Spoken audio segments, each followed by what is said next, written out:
just as a broad topic, what we're going to discuss is what I would call the ancient astronaut theory, but specifically for tonight's workshop, I'm going to focus on pieces of technology that have been found throughout history, going back to the Sumerians and even before them, but put into a larger context of a view that shows man has probably been on Earth a lot longer than we think. At this point, it stands on the shoulders of the Sumerian culture for the first civilization. But all throughout history, we have megalithic monuments, theories about an Atlantean civilization, perhaps some ancient civilization that existed probably 10, 15,000 years ago, but finding the evidence for this culture on one continent or one specific site has eluded scholars. But as we'll see tonight, there could be a global evidence shown on all continents for a very superior technological culture or civilization that did exist at one time. So ancient technology. Many of the artifacts that have come out of modern archaeological excavations still don't have an answer to what their full purpose could have been. This is an interesting item known as the Antikythera mechanism. It was found by some sponge divers in 1908 off the coast of Antikythera. And what's so interesting about this mechanism is that it's basically a handheld planetarium. Now, this under radar showed that it had over between 38 and 70 different little cogs and wheels, more complicated than a modern-day Swiss watch, yet it's over 2,000 years old. They don't know how it was made or who could have created it, but they give theories that possibly someone like Archimedes or someone in the great Greek time period would have had the knowledge to build this type of device, yet they really don't know for sure. But what's interesting about this is that it basically served two purposes. One, as an astronomical device where you could plot, well, the North Star is close to Venus, and if I chart my court in this direction, they could use this device to find out the positions of the planets. But it was also an astrological device, so that it would tell the person who held this box, well, if I was born today, 50 years ago, I can see that my sign is, aligned with Sun and Venus. And so back then, 2,000 years ago, in the high, Greek council, having astrological information to be able to tell people, your planet sign is this, and you interact with Mars, was esoteric information. So this device served that purpose, yet it was 2,000 years removed from, us trying to figure out who could have possibly built it. Here's a rendition of it would have looked like inside of its box. So another interesting area of information that I like to point out is Egypt. I'm going to kind of jump around from various parts of the information tonight in the workshop because there's just so many of these pieces that, when shown from their own aspect, will fit into the bigger picture. Some of the artifacts shown in Dendera in Egypt, we have tombs and recesses, dark crypts all over Egypt that have intricate hieroglyphs on all over the walls and the ceiling. And Egyptologists will say, if there's no evidence of flame, no carbon burning or soot on the ceiling, how are they lighting in these dark recesses to actually to carve these hieroglyphs or to paint them? The only other theory aside from a torch would be copper reflective mirrors. Now, copper can only reflect so far down these shafts, so an alternative theory is they had electricity. You can see what they're clearly holding up here, what looks like a light bulb, and it's actually plugged into some type of device. Now, modern archaeologists today say, this is an eggplant. They're holding up an eggplant symbolically. Okay. Well, to me, it looks like a very large, what could be attributed as a light bulb. Now, what I did was, in the same time period of the Egyptian culture, which is roughly 2500 BC, we've also found another interesting artifact, which has been known as the Baghdad Battery. And so I've come up with a theory that in the same time period of the Egyptian culture, in that same era, we have the Sumerian civilization. And in their own rise to technology, we've discovered over a dozen of what are called the Baghdad batteries, which is basically a 4,000-year-old battery. It's a copper jar with a clay jar with a copper lining and iron rod down the center. And if you fill it with a weak acidic liquid like grape juice or vinegar, lemon juice, and you touch the copper and the iron, you get a positive charge. Now, Eric von Daniken actually made a relief of what's shown on the wall, and had done a test where he created a light bulb and powered it just to scale as shown on the wall, and it actually functioned. It worked. Now here's an actual picture of the Baghdad battery of what was found. I recently did an on-camera experiment for the Discovery Channel where I generated positive 4 full volts consistently using a replicated battery shown here in the far right corner. And now if you figure 4 volts from one of these, you stack up 2 or 3 of these, you instantly get up to a 9 volt, 12 volt battery, which could power what we have today in our modern devices like flashlights. So you combine this with something like that, and maybe possibly an alternative view was that they actually were harnessing electricity. The other theory is that archaeologists today say, okay, maybe they had a battery, but the only thing that we would accept that they would be using this for would be electroplating, so that you could basically heat up silver, gold, and then spray it over jewelry and find precious elements, which they have a lot of evidence to show that that's what it was being used for. This is an alternative view for what it could have been used for. And you can see here again just a little showing that you put these 2 positive negatives on the voltmeter and you would get a positive charge. So ancient engineering, unexplainable archaeology. This kind of goes again into the theory of an Atlantean culture, maybe someone predating the oldest civilization of which we'll get deeply into here, the Sumerian culture. But there's evidence all over the earth of these megalithic monuments that are left to cultures that have then built on their civilizations on top of it. So in South America, for instance, Tiwanaku, Teotihuacan, we have many of these sites with megalithic monuments that we can't explain who built them. And if you were to ask the Mayans or the Incas or the Toltecs, who built these structures, they say, oh, well, these were built by Kukulkan or Quetzalcoatl, the gods. They say that there was another great civilization that was here that predated them, yet what's the evidence to show that they existed? Where did they go?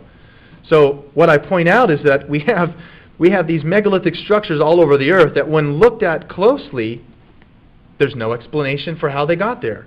Here are stones found in Pumapuku which basically fit together like Legos. They're built in such an intricate way, carved such a way so that they would fit together. You can see here also there was molten liquid metal poured to connect these devices. Amazing technology for a culture that's 4,000 years old. And you can see here, this larger one, there's symmetrical drilled holes, precision drilled holes throughout the stone. And there's no way to do this without modern technology of some type of a drill. Yet here it is and stands for all time of evidence to see. So there's stones all around the world, these megalithic stones. This is a great image because it's actually Ted. I believe this is the image of Ted here, who's filming somewhere back here on the left. And this is a trip that they took some people with Zachariah Sitchin. And this is a stone that's in Baalbek in Lebanon. Now what's so interesting about this is that we have stacked several miles from this quarry site, these stones that are trilithiton stones, huge stacked stones. Let me just stay on this image for a minute. And this is where the quarry site of where the stones were taken from, because here's one that was that broke and they left it at the quarry site. There's no way physically today for us to get into a rock that large, wedge in there, and somehow lift it out. These are like 100,000 tons. So there's just no way possible that through our own feats of technology today that we could even build something like this or the pyramids in Egypt. So that's why we go into the next thing here, is the pyramid connection. All around the world there are pyramidal structures on every continent, and there's really no explanation for how they were built or why they were built. You'll hear that possibly the Egyptians used this as ceremonial tombs for the pharaohs, yet the king's chamber and the queen's chamber in the Great Pyramid have no evidence of hieroglyphics. And you'd think that if it was a king or a queen being buried in a pyramid, the walls would be inscribed full of praise to the king or the pharaoh. That's not the case. So there's all types of alternative views that say maybe the pyramids have been used for some type of advanced energy harnessing system. Some type of way to tap into an energy source.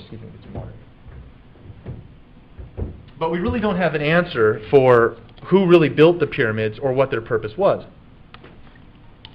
So, when we start to look around the world, specifically starting in South America, we have evidence of archaeological sites pointing to astronomical locations and set out in a way where it's been designed to point towards certain astronomical alignments.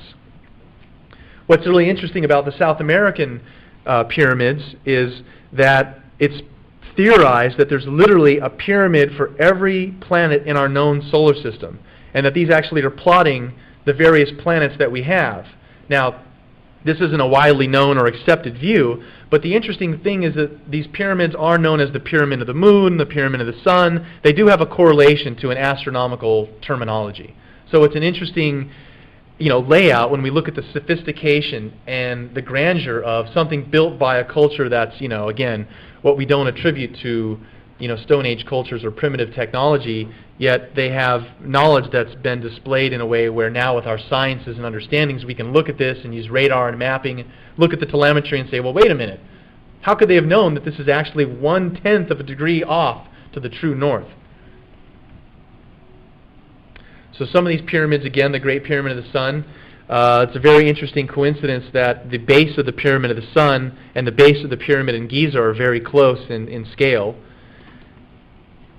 And when you look through, again, some of these pyramids, this is very comparable to the Egyptian size and mass, but there's really no explanation for what they were being used for other than other previous cultures of them come, in South America, Mayans, the Toltecs, Aztecs, and have come in and taken over these lands and these monuments for themselves, assuming that they were built by their ancestors. But when we start to get into some of these more interesting, well-known structures like the 3 Giza pyramids, there's a lot of unanswered questions, because if the pyramids were built by the Egyptians 2500 BC, roughly 4500 years ago, then how is it possible that there's alignments taking place here that just can't be explained in that time period?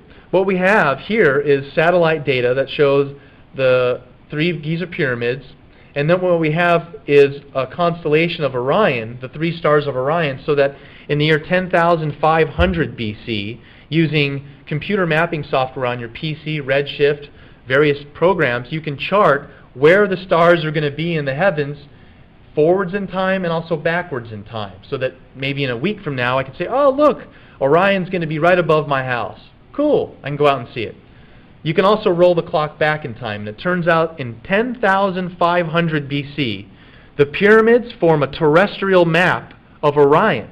They are exactly lined up with the pyramid offset, just like Orion, perfectly matching in 10,500 BC, mimicking what it sees in the sky. Also, the Sphinx at that exact date is looking east at the constellation of Leo, which is basically in the formation of a lion. So in 10,500 BC, we have a terrestrial alignment with the structures in Giza to constellations in the sky. Now, what's the purpose of that, other than to say, well, it's very possible then, based upon also geological evidence, that the pyramid and the Sphinx are way older than 4,500 BC, as it is, with the Egyptian culture having to carry these stones at their weight, 20 stones a day, 24 hours a day. There's just no way in the 20-year time period of the dynasty that the pyramid could have been completed.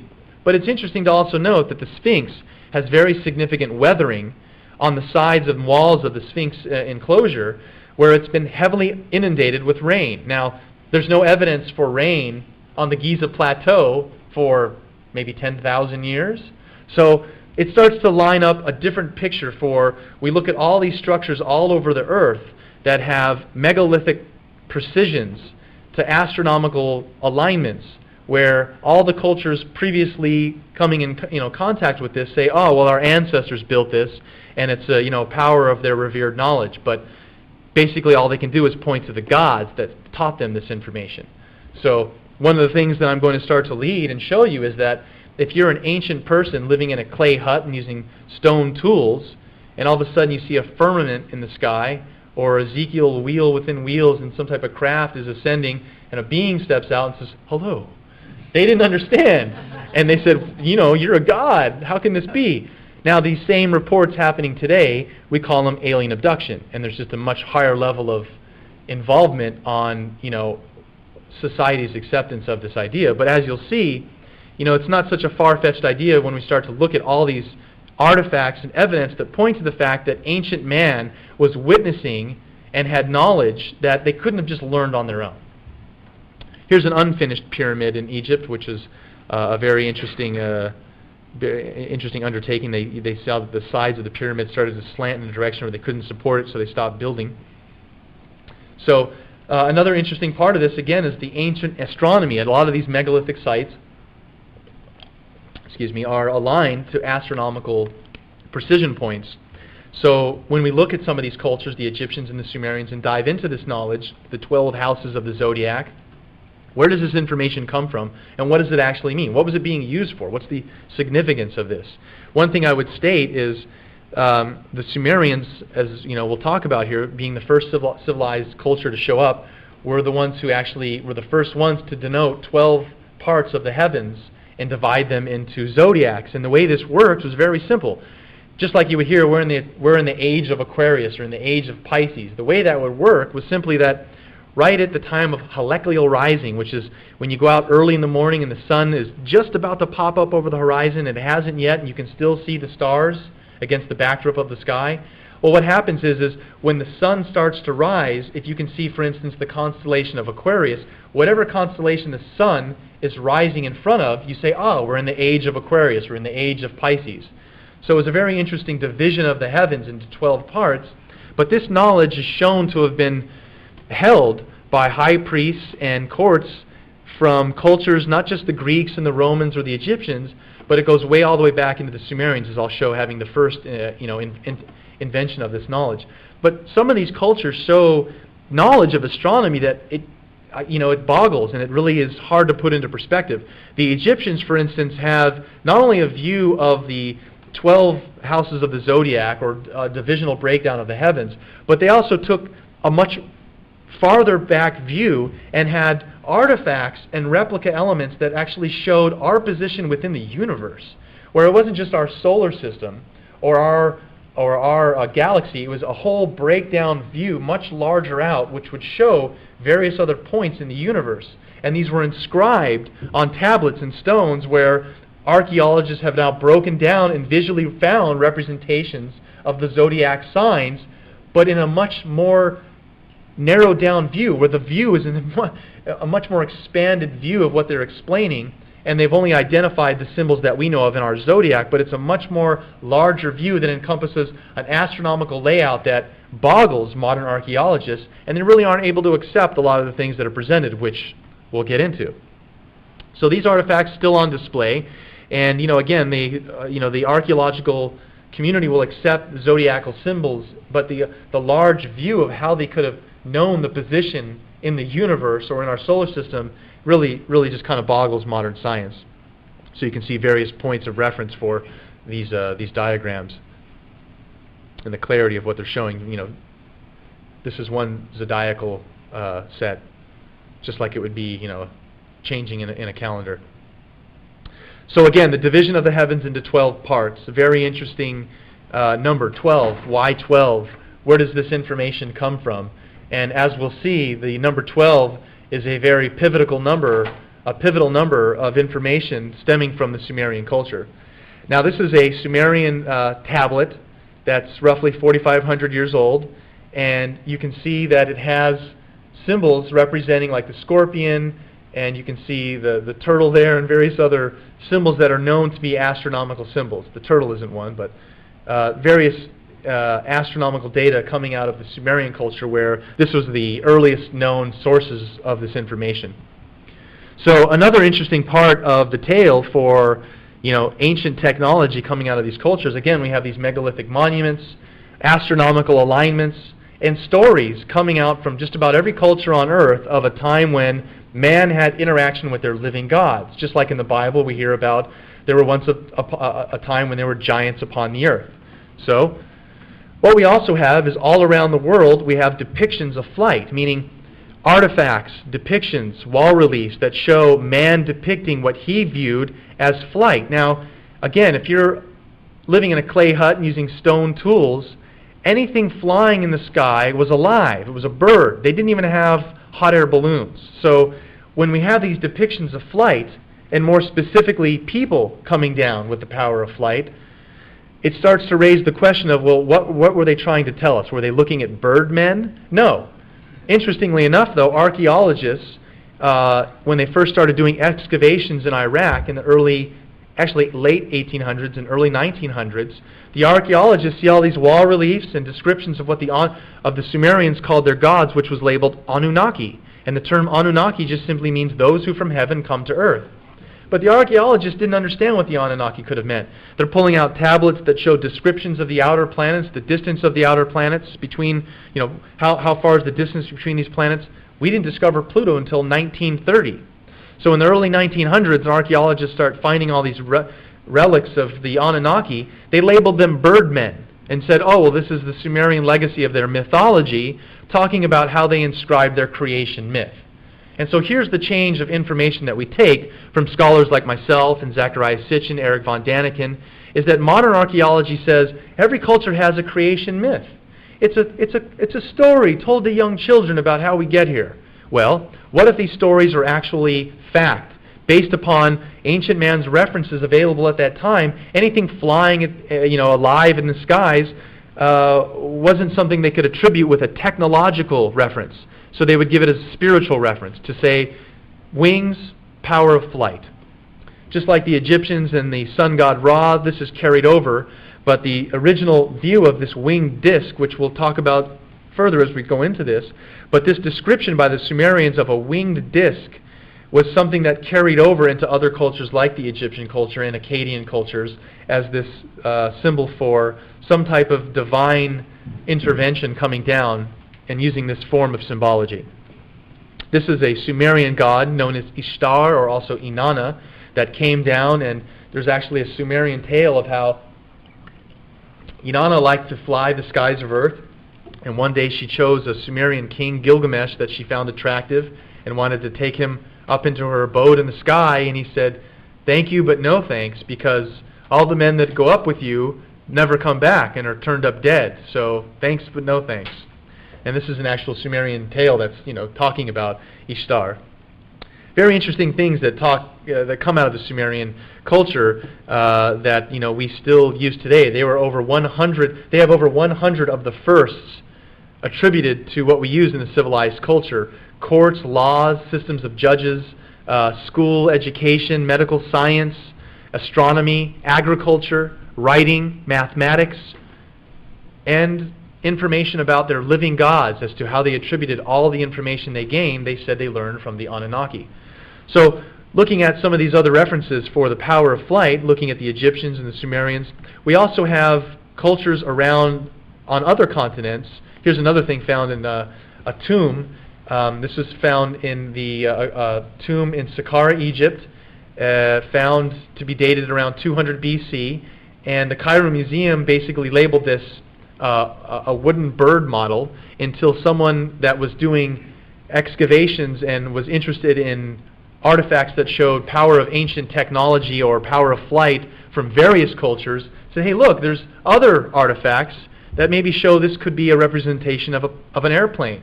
Because also we have in South America pre-Columbian civilizations that have these small models that are on display as insects, flying insects.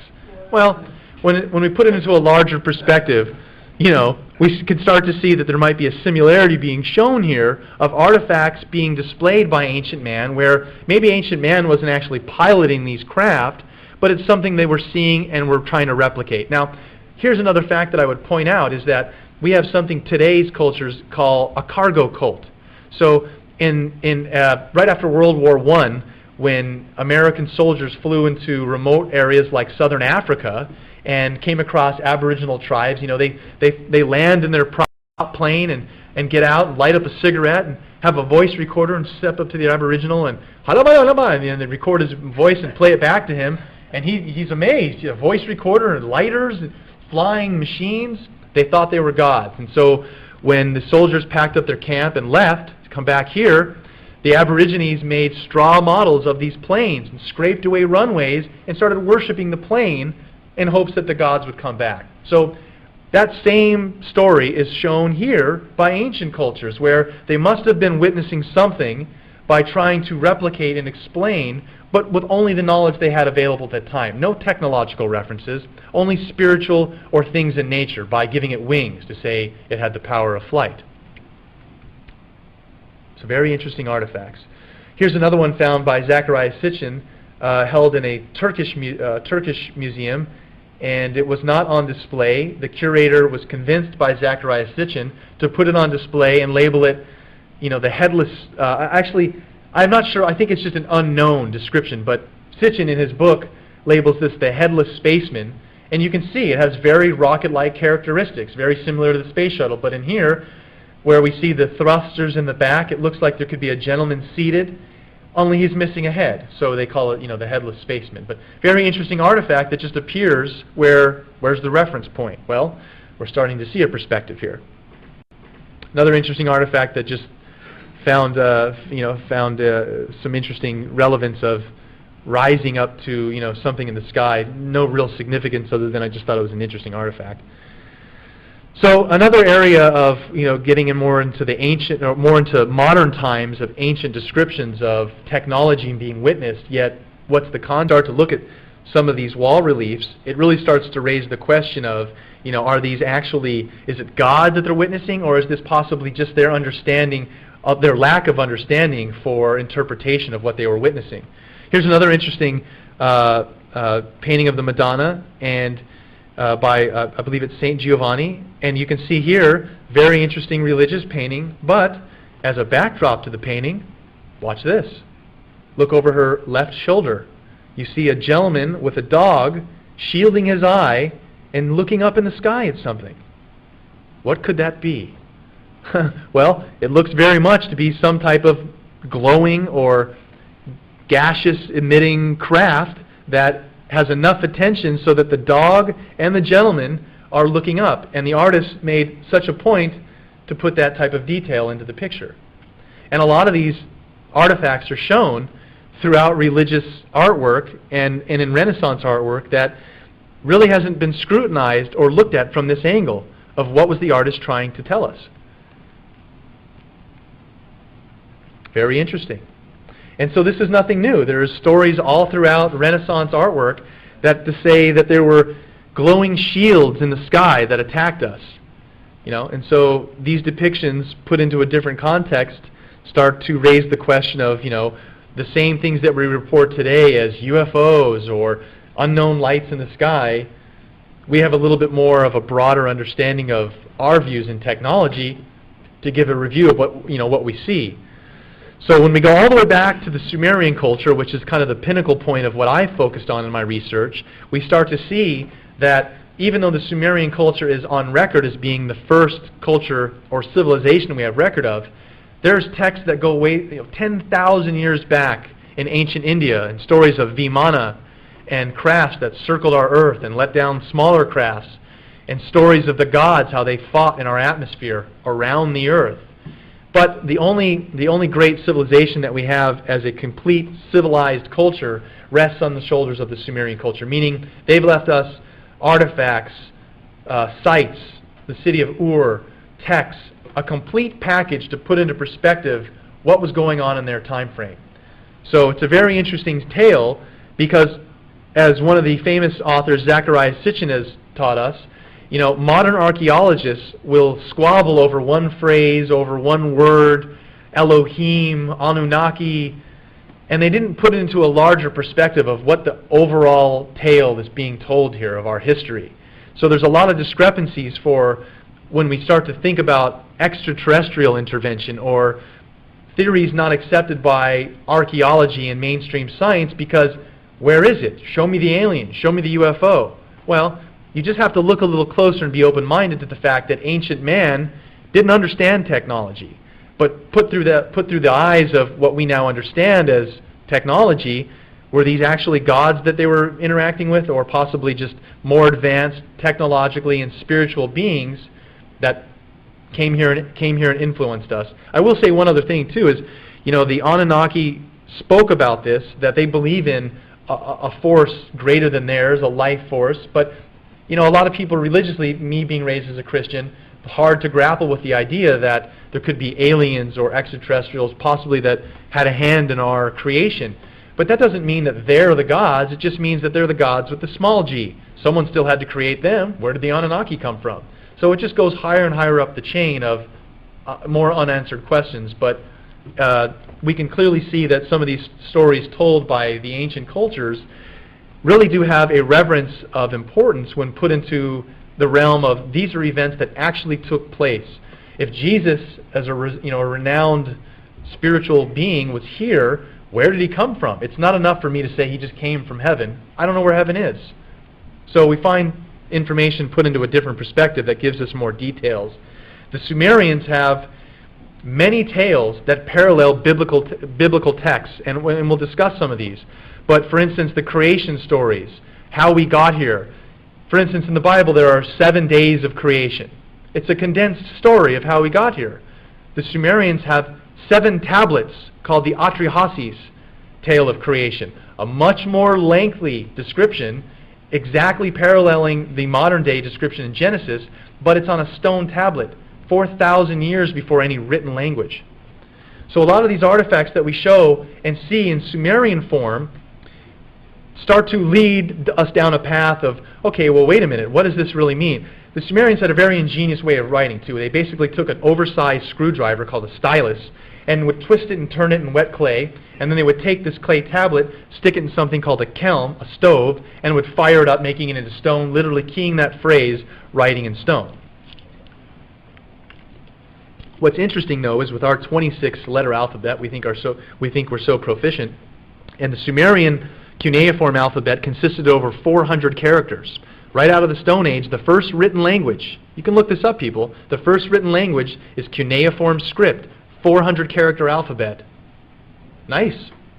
So we start to look at some of the things that they wrote. They would sometimes also write on semi-precious stones. They had another form of written language. Let me just back up a couple slides to show you this thing here on the left. This is a cylinder seal. They had another form of written language where they would also reverse carve hieroglyphics or pictograms on what they call the cylinder seal. So they could then roll that over wet clay and leave a positive imprint, and they could easily disseminate information like an ancient printing press. So they had cylinder seals and tablets of information, and there are still thousands of tablets stored in the British Museum and in the Louvre that are not on public display or haven't even been referenced by linguists that can study cuneiform script. There's only about 200 people in the world, Zacharias Sitchin being one of them, that can directly translate cuneiform script.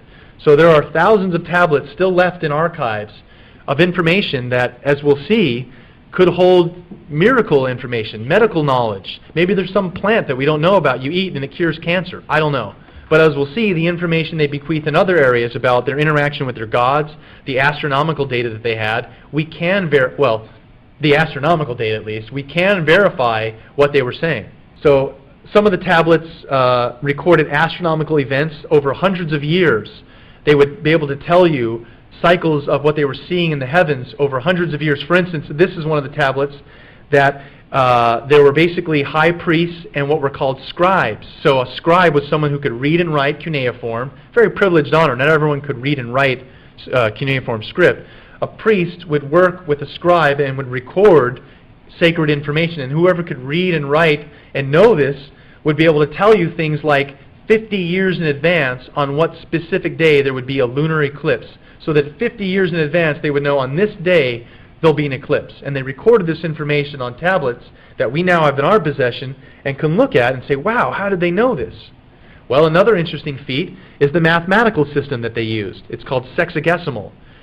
We basically call that 60, but what it really was the division of 6 and 10, two separate numbers to do very fine, intricate, and large-scale numbers of geometry so that you could break down and get very fine, intricate numbers. This is a plot that showed burial land being divided so that if I am a man and I have a certain amount of land and I have aunts and uncles and brothers and sisters, these were breakdowns mathematically based upon their wealth of how much land they would get. And you can see it was very complex in how they would break some of these systems and angles down. Now the interesting thing about the Sumerian mathematical system is that we still use a lot of this today. The sexagesimal are based upon 6 and 10. there's all kinds of this breakdown of 60 that we still use today. Now, they also had another key number, which was 12. And we'll talk about this as we get into it, but they basically were the first ones to divide or to have 12 hours in a day, a double day and night, 12 hours in a day, 12 hours in a night, 12 inches in a foot, 12 in a dozen. The Sumerians were the first ones to say that we actually have not 9 planets in our solar system, but 12. They counted a solar system that was made up of 12 planets, and this is a key part of the Sumerian tale because it involves another planet which we have not located yet, which we've maybe heard about, called Planet X, or Nibiru by the ancient culture is what they called it, Nibiru, which simply means planet of the crossing. So in the very early times of the Sumerian culture, they have stone artifacts, and I might have one in here, that actually shows a glowing cross in the sky. Now this is 4,000 years before Christianity, yet they symbolize this planet where their gods came from as a glowing cross in the sky. How's that for some similarities with the Christian Jesus on the cross? So we start to look at this breakdown of 12 months in a year, 12 hours in a day, 12 in a dozen, 12 planets in our solar system, 12 disciples of Jesus, the 12 tribes of Israel, the 12 Greek Olympians. Well, the Sumerians' knowledge of 12 planets in our solar system and their gods coming from the 12th planet starts to really tip the scale of 1 or 2 coincidences, okay, but 15 or 20, wait a minute. So Sumerian astronomy, they actually have tales and tablets that describe the distance between our planets and what they look like in space. Now, we didn't know what the planets looked like until we sent Galileo and Voyager in the late 70s, early 80s, and took color images of the outer planets. We were able to see Uranus is a bluish-green planet. It looks similar to Pluto. And so this information was recorded by the Sumerians. They actually have depictions for all of our planets. Here is a seal, I'm not really sure what it's telling us other than what it's showing is what you see here is a cross representing Nibiru, the planet Nibiru, and the 7 dots of Earth and our crescent moon. Now, they called our Earth the 7th planet. And I'm skipping ahead of a slide, but I'm going to go ahead and tell you, but we'll see it in a minute on the slide. They called our Earth the 7th planet. Now, you'd think third rock from the sun, that cool terminology. No. Because if you're starting from outside of our solar system, Pluto, Uranus, Neptune, Saturn, Mars, Jupiter, I'm getting that wrong, Jupiter, Mars, Earth, as you come in, counting outward in, we are actually on the 7th planet. So that sacred number 7, 7 days in a week, very interesting terminology that describes us as being the 7th planet, and here you can see us depicting the 7 dots of Earth and our crescent moon, and Nibiru and its crescent moon. So this kind of leads into an overall topic of what's known as the ancient astronaut theory, that basically all cultures around the world talk about a time when gods visited ancient man. When we hear about descriptions of these, we hear things like chariots of fire or Ezekiel's wheel, a firmament within the heavens, a solid mass within the heavens is what they're saying. They didn't have any way to describe what they were saying, whereas today we would be like, it's a UFO. You know, we have a different terminology, but it's the same explanation being given. It's some type of conveyance of a craft being piloted by beings like us. So we start to look at these tales of angels in the Bible and see a similarity of the descriptions of the Anunnaki by the Sumerians, but in a much earlier context because, well, the chicken and the egg syndrome here is clear. The Sumerians are stone tablets, and the Christian and the Old Testament are tales that have been been compiled over time, but here we have the source tales coming from the Sumerian culture. So this kind of really started to sum up questions I had as a Christian for, where is heaven? I'm just told it's up there somewhere. Well, that doesn't make sense to me. So a lot of the information that came from the Sumerian culture gets to be very specific and parallels a lot of the modern biblical tales for where we come from. A lot of these depictions and wall reliefs I found to be very interesting. Here we have a depiction of an Anunnaki coming down to meet a Sumerian king, showing again some type of conveyance of the power of flight. I always make the joke that these are taxpayers holding up the platform so that this can actually take place. Good old taxpayers. But this is a common theme where the power of flight or some type of conveyance of flight is being shown throughout throughout these Middle Eastern cultures, and specifically stemming from Sumer. Now this filters into Akkadian and other cultures of this winged disc of the symbol you see here in the bottom, but it comes from the Sumerian culture of the Anunnaki. And these wall reliefs are found all over Iraq and all over Iran. This is in Persepolis. I hope that one day, I'm such a big advocate of this information, that I would like to be able to, in my lifetime, travel to Iraq and stand on the solid ground and see these and touch this for myself. This is amazing information that, our own heritage of where we come from has now ramifications for being destroyed by, the current war that's been taking place. And there's been a lot of anomalous information surrounding our interest into these ancient cultures. And, there were stories about Saddam being very interested in, building monuments to worship the Anunnaki, like a theme park. And he wanted to collect the artifacts found in southern Iraq were basically taken by the British Museum, and they have them on display. And the representatives of the Iraqi Republic had contacted the British Museum and said, hey, look, we don't want all these reliefs of copies. We want the originals back, So there was a lot of stories that actually Saddam Hussein had come across alien technology just like we have. And this is a whole other wide range of topics that we can discuss, but I'm a firm believer in the field of ufology, and evidence shows that the U.S. has been involved in this for a very long time, extraterrestrial advanced technology. So if Saddam got his hands on some of this, it seems very possible that we'd want to get in there and take it out of his hands before he would be able to use it in any type of threat. So throughout the history of Sumerian times, there's these inscriptions and wall reliefs of them depicting, again, you see the taxpayers holding up the king, this interaction taking place of the gods coming down and interacting with the Sumerian kings. Now, another thing I'd point out is a lot of the things we hear in like Christianity of don't worship false idols, and how could there be multiple gods. Some of the tales explain to us as the Sumerians go that the Anunnaki, when they came here, again being living beings, created us in their image and after their likeness. So they took the Neanderthal man that was living here naturally, the hominoid, and combined their genes with this hominoid to make us in their image and after their likeness, to be their slaves, if you will, to be their workers. And this information, again, is really interesting when put into the context of when we read the Bible or some of these tales that, again, like 60% of North Americans believe in this type of information of spirituality, that, what if this is factual information, that there was a time when we were interacting with beings that were basically not from Earth, and we haven't experienced that yet in our lifetime. But all these wall reliefs and depictions, which I focused on from the Sumerian culture, tell of a time when it was ample, they were here and they existed among us. But what happened was this was a very sacred passage of knowledge, just like you see in Mel Gibson's new movie, where there's a high priest standing on a Mayan temple, he's the man up top of the pyramid. Well, these high priests were getting information from the Anunnaki and were taking down sacred knowledge. And all of a sudden, for whatever reasons, the Anunnaki had wars against each other, put their people against each other, rivaling clans, and then left for whatever reasons.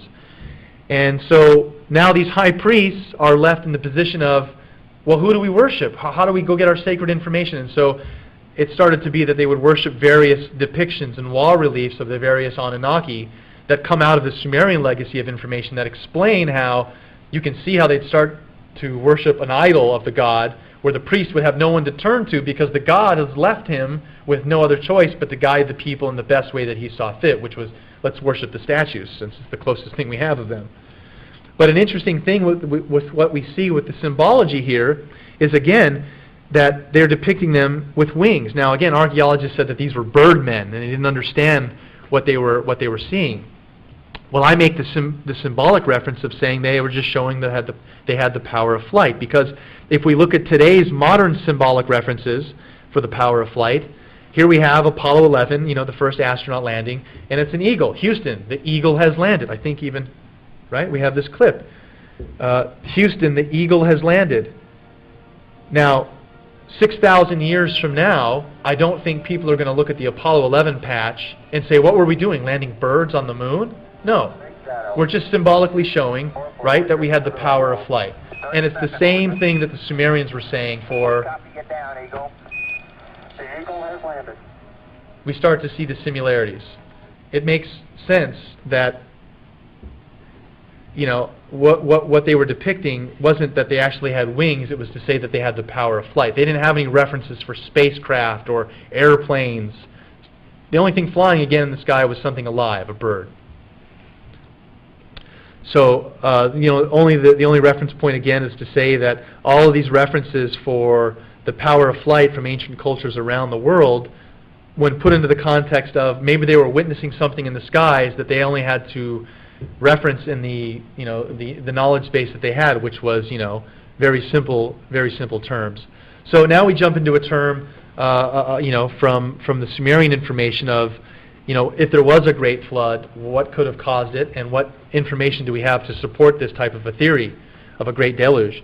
Well, first of all, we have artifacts that show reference points or maps being drawn that there's really no explanation for the topography to have been mapped so accurately by ancient man. This is on a gazelle skin held by a Turkish admiral found in 1513, or thought to have been created roughly from earlier Mesopotamian sources, but, you know, it was originated in 1513 on this gazelle skin, and it shows parts of the continents, North and South America, still connected.